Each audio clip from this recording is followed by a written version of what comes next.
All right, everyone, let's talk protein. Because let's face it, we've all been on the roller coaster of nutritional trends that's gone on, well, for a long time. We've gone from fearing fat to avoiding all carbs, and now protein is the new superhero on the block. So let's cut through the noise. Protein isn't just a trend, it's really a game changer. It's the ultimate hunger buster, the metabolism booster, and the muscle builder. When you eat protein, your body goes into overdrive, burning calories and building lean muscle. So, with that in mind, what we do know about protein is it's the most satiating of all macronutrients. Now, what does that mean? That just means it's the most satisfying, right? It kills hunger better than carbohydrates and even better than fat.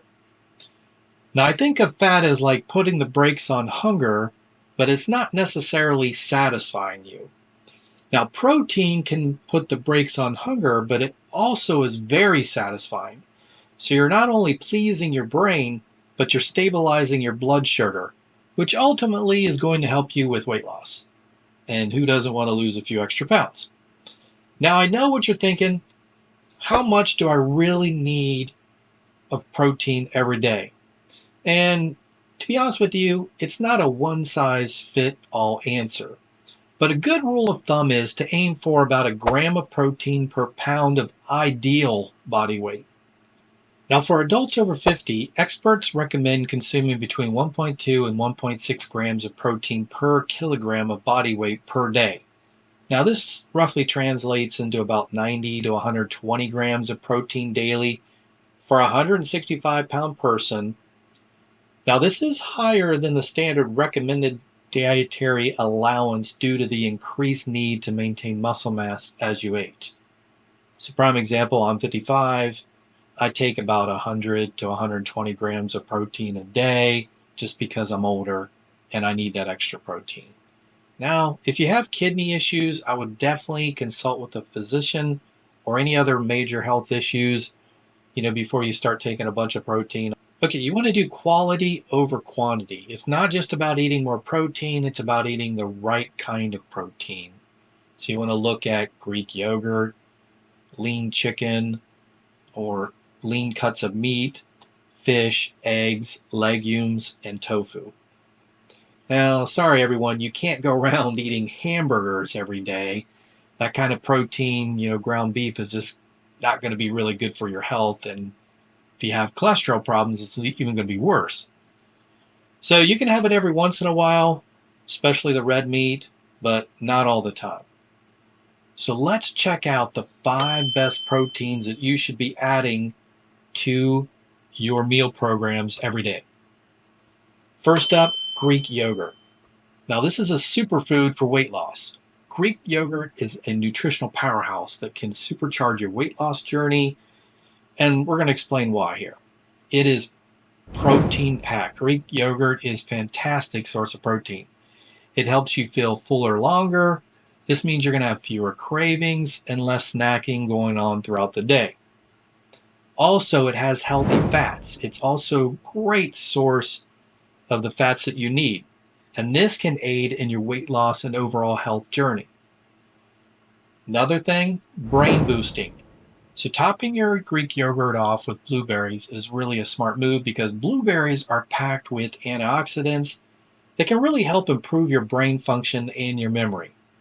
Next, you have gut-friendly probiotics. So Greek yogurt is rich in probiotics, particularly lactobacillus, which can improve gut health.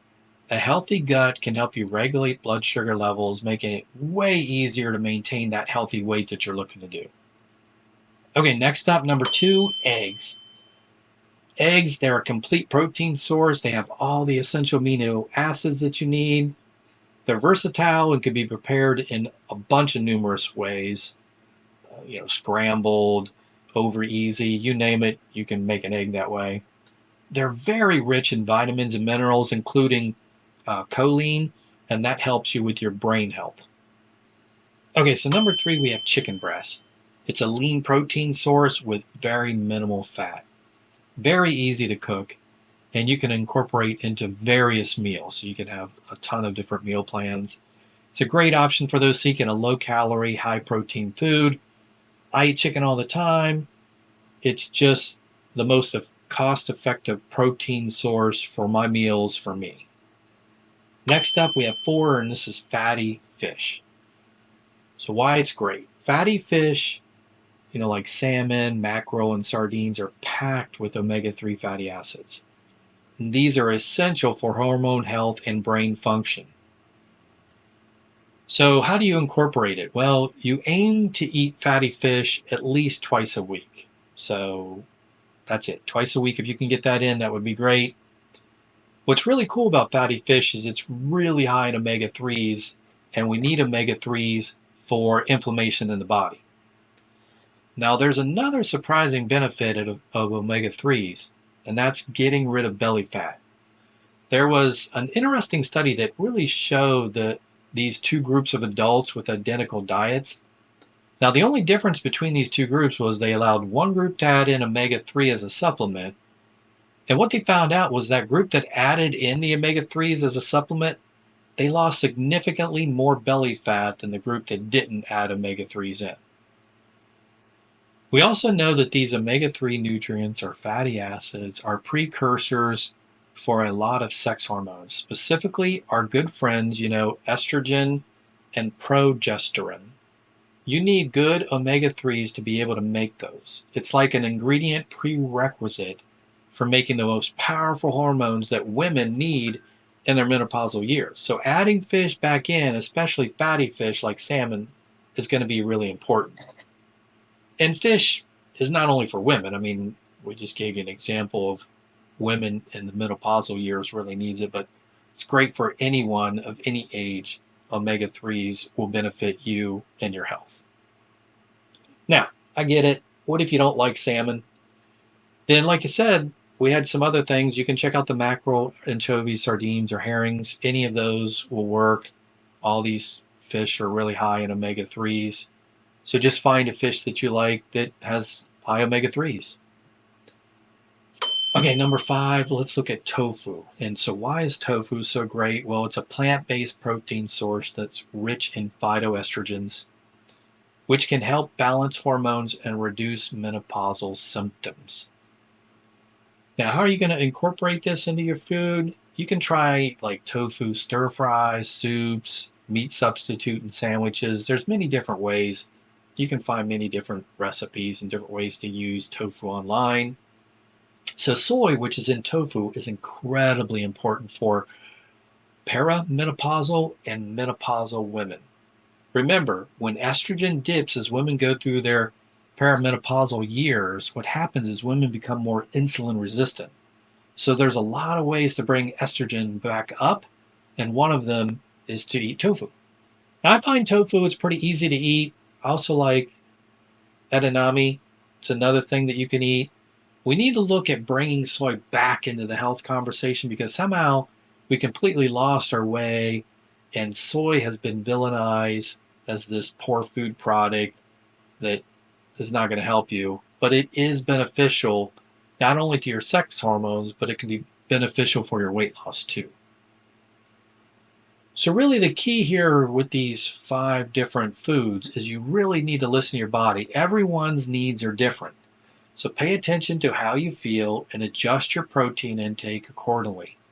The other thing about protein that's really important is that every time you eat protein, you're increasing something called thermogenesis. Thermogenesis is where the heat in the body heats up to be able to burn fat.